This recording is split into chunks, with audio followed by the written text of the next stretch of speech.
Cenjene gledalke, spoštovani gledalci, lepo zdrav iz oddaje Za naše okolje, ko v studiu televizije AZ gostimo Tomislava Zrinskega, direktorja komunale javnega podjetja d.o.o. Murska Sobota. Lepo zdrav, Tomi.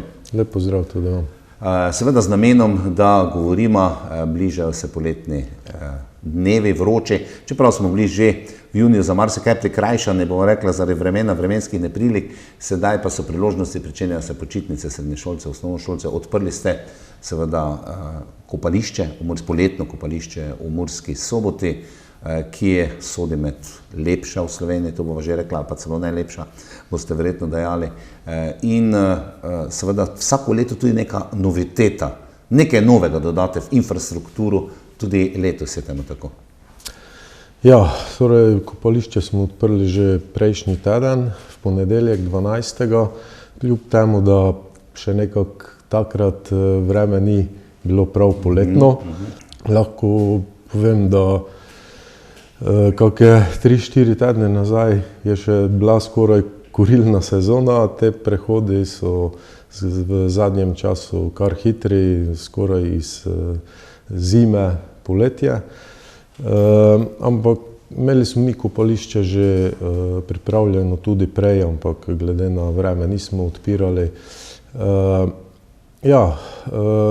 Sedaj se bo začela sezona, ta teden že temperature kažejo na to, da bo kar toplo, mislim, da par dni bo čez 30 stopinj in v najlepšem kopališču, ne bi rekel, da je eno izmed najlepših, za mene je to najlepše kopališče, s polno zelenih površin, 3 bazeni, prijetna voda, res se trudimo, da je čisto in upam, da bodo vsi uživali. Letos glede novitet ni kaj dosti, ampak že prejšnja leta je bilo tudi po anketah dosti predlogov na to, da bi razširili pač sistem WC-jev. Tam pri lokalu zadaj smo letos postavili ta WC kontejnerski izvedbi, ki pa je bil že tudi na drsališču po zimi in sedaj ga koristimo v kopališču. Rekli ste veliko zelenih površin, veliko sence, kar je zelo pomembno. Obetajo se prejle takole mokro, sedaj se obetajo pa zelo vroči dnevi, oziroma suho poletje, pa seveda vse tisto, kar tudi mlade, bova šla najprej mlade privlači, to je, imate igrišča, kjer se lahko tudi sprostijo. Ja, saj pred 2 letoma smo dejansko razširili ta športni del kopališča. Imamo igrišče, ki je kot ulična košarka, se pravi, se lahko igra en koš v teh dimenzijah. Ostala ta odbojkarska igrišča, ki so tudi vsa v senci. Potem so igrala, možno igrati tudi namizni tenis in tako naprej, tako da za vsakega nekaj. Na zelenih površinah pa si itak lahko tudi sami kaj postavijo oziroma zaigrajo kak nogomet ali kaj podobnega.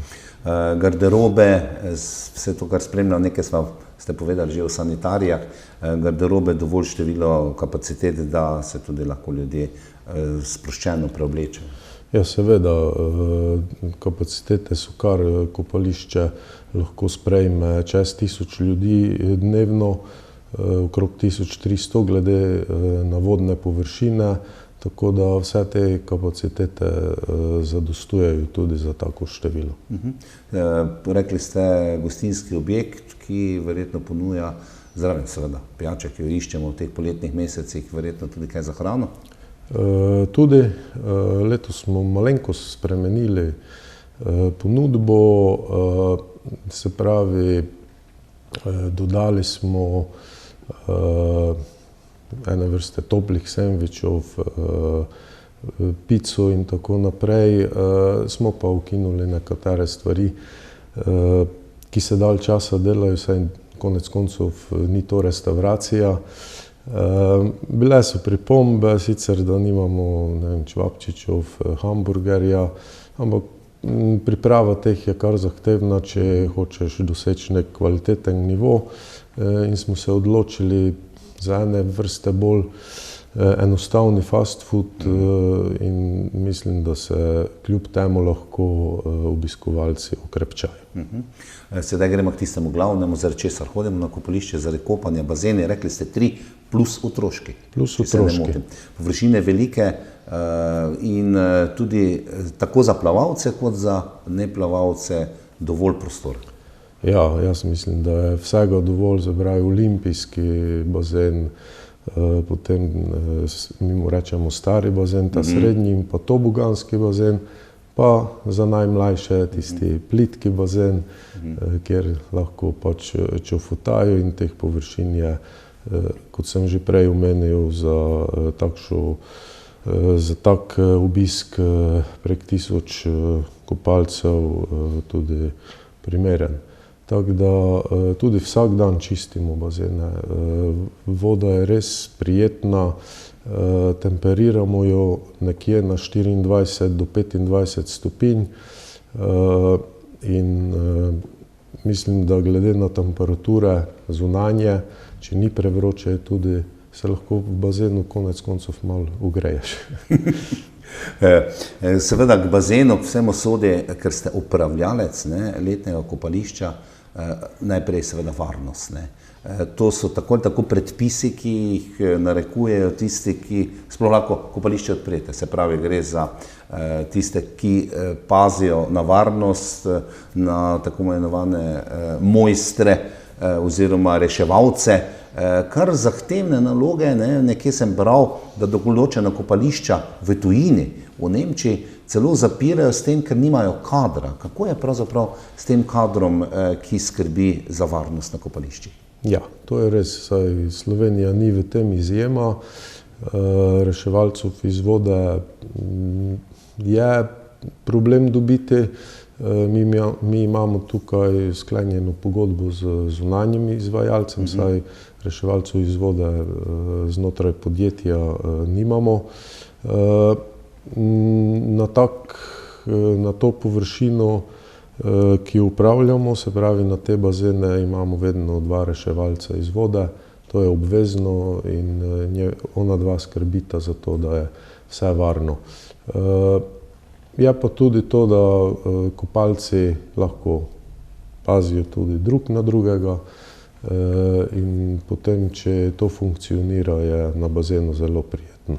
Pazijo drug na drugega, kar treba, potem, to moramo povedati, vsak, ki pride na letno kopališče, tudi spoštovati neki hišni red, oziroma ni hišni, kopalniški red. Kopališki red imamo tudi napisan, saj mora biti v skladu z zakonodajo določen, je tudi izobešen, vsak si ga lahko prebere, tudi objavljanje na spletni strani.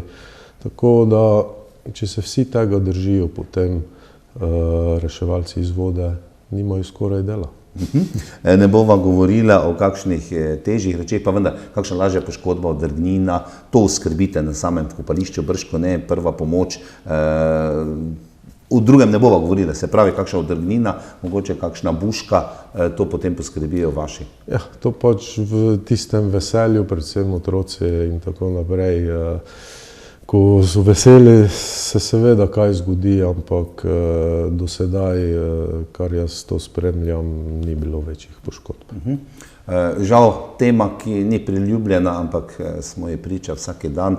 3 leta ste imeli ceno menda za betonirano, ali pa potopljeno dno, ampak stroški so v zadnjih letih tako veliki, da ste bili prisiljeni pravzaprav, Tomislav Zrinski, direktor, tudi vi ceno nekoliko kopanja dvignete. Ja, seveda, predvsem je to prineslo povečanje stroškov na energetski strani, tudi dvig plač, ki so sledile temu vsemu inflaciji, in mi smo pač malo preračunali, da se vsaj večji del stroškov upravljanja pokrijemo, in smo dvignili seveda cene nekje za 20%, sezonsko za 25%, se pravi, prejšnja leta je pokrivala 12 vstopov, zdaj pač pokriva 12,5 vstopov, tako da te cene smo dvignili. Če ne bo spet na trgu kakih pretresov, upam, da bomo lahko ohranili to ceno tudi naslednja 3 leta. Bomo videli. Bodi tako. Tomislav, imate več kart, ne, tisto dnevno, imate tudi morda dopoldansko samo ali pa popoldansko ali pa neko za, ne vem, ki se pride kopati po 4., 5. uri, nimam pojma, verjetno mesečne dni, verjetno sezonske zraven tega, ne. Pa upokojenci so tu, pa skupine. Ja, imamo, torej osnovna karta je ta za odrasle, Celodnevna. ki je sedaj 7,20 € in dejansko iz te cene potem izhajajo vse naslednje. Do 7 let otroci imajo prost vstop, potem pa se pravi študentje, dijaki, otroci do 15 let, upokojenci in tako naprej, je celodnevna 4,80 €. Potem so pa tudi družinske, potem pa popoldanske po 4. uri. In pa sezonske seveda tudi razdeljene, se pravi individualno, potem je posebej za dijake, študente, otroke do nad 7 let in pa potem družinske. Imam pa tudi pakete, se pravi za 10, 20 in pa 30 vstopov. Tako da večje skupine si lahko kupijo take karte. Na eni karti je 10 možnih vstopov, se pravi, če jih za 30 kupiš, so to 3 te karte in so prenosljive. Se pravi, te karte so prenosljive, medtem ko sezonske so vezane dejansko na osebo. Zelo, zelo mična tale zadeva, prenosljiva, ne? Veš, kakšen obisk, pa greš, pa ne. Ko potrošiš, ne? Vsak si mora sam pri sebi malo preračunati, če recimo že vnaprej ve, da ne bo šel vsaj 12,5-krat oziroma 13-krat na kopališče, potem mislim, da je bolj smiselno, da si kupi karto za 10 vstopov. In jo tudi izkoristi in je tudi temu primerno cenejša, kot pa enkratni vstop. Tako. Zdi se mi pa vendarle, da je za prebivalce Murske Sobote, okoličane, seveda občanke in občane, zgodba dokaj ugodna, tudi cenovno, tisti, ki ne gredo na dopust, ki si ne morejo privoščiti dopusta, da se lahko tukaj naplavajo in pa seveda tudi ohladijo. To je res in mislim, da je tukaj zelo primerna lokacija za to. Zdaj, ko sva še pri tem, kopališče je odprto od junija do septembra, nekaj še v september, odvisno pa seveda zopet od vremena. Ja, seveda, ker je letno kopališče, ni pokrito, je zelo odvisno od vremena. Kot sem že uvodoma rekel, smo pač odprli 12. junija, saj prej ni bilo niti vremena. Že tudi pri pripravi kopališča je tam pred 25. majem, se mi zdi, je skozi deževalo in tudi to otežuje, da lahko pripraviš kopališče. Zdaj, predvidoma je odprto vsaj do konca avgusta, v september pa potem potegnemo glede na vreme. Ja. Dnevno kopališče za vse, da bomo vedeli, da ne bomo ob 6. čakali pri vratih, recimo zjutraj, je pa odprto kakole kopališče? Ja, sicer lahko čakajo od 6, ampak 3 ure, ne vem, kaj si bodo začeli, tam ob 9, se pravi, odpiramo, je pa odprto do 20. ure, lokal pa še 1 uro dlje. Tomislav, povejte mi, prejšnje leta ste nekaj tudi imeli nočnih kopanj, bo morebiti kaj takšnega tudi letos? Imamo v planu, ampak spet mora biti primerna temperatura tudi zvečer, da se ne ohladi. To pomeni, če bodo kakšni zelo topli dnevi, mi to spremljamo, ker če zvečer pade temperatura na 15 stopinj, mislim, da ni potem smisla imeti nočnega kopanja. Bomo pa seveda, če bodo temperature za to, potem bomo organizirali. Vse pa objavljamo tudi na Facebooku in na spletni strani. Spravi, imamo Facebook za kopališče posebej, tako da lahko se to spremlja in potem, ko zasledijo, obvestilo je gor. Super. Pa za nočno kopanje table, ne? Komarjem stop prepovedan tisti večer, kaj tak. Ja, se pa če si aktiven, pa se giblješ, te komarji ne dobijo. Hitro, v redu. Za konec te najinega pogovora o letnem kopališču Murska Sobota še morda bova malo zelena postala, zaradi tega ampak parkirni režim se v Murski Soboti z mesecem junijem spremenil. Prej smo lahko parkirali zastonj, sedaj pa več ni temu tako, sicer res, da je to minimalne parkirnine so, ampak vendar tudi ob kopališči so parkirni prostori, ki sodijo menda v tretjo cono ali v drugo cono in seveda prvi apel, da Murskosobočani prehajajo peš ali s kolesi, nekako tudi manj onesnaževanja zraka, tisti, ki pa se pripeljajo z avtomobili, pa bi kaj svetovali? Ja, da parkirajo, pač je tu tretja cona, ne, mislim, da je 30 centov na uro. Do 4. ure, menda, do tretje. Do tretje ure, se pravi, tisti, ki pridejo na popoldansko kopanje, itak ne plačajo parkiranja. Kopališče zva rekla, da se odpre ob 9. Zdaj, tudi če pridejo ob 9, do 3 morajo plačati parkirnino, je to 6 ur, se pravi €80. Tako da, ja, drugače pa ne samo iz Murske Sobote, saj okoliške vasi niso tudi tako daleč, da ne bi mogli priti s kolesom. Tudi?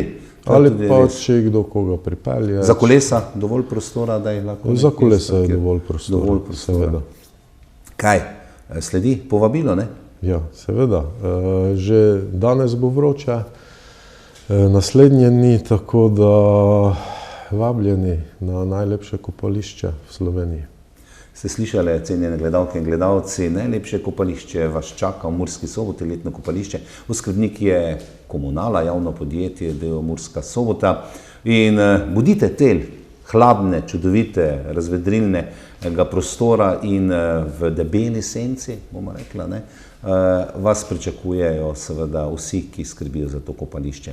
Hvala za vašo pozornost, hvala za vašo družbo, do prihodnje oddaje, vse dobro in srečno.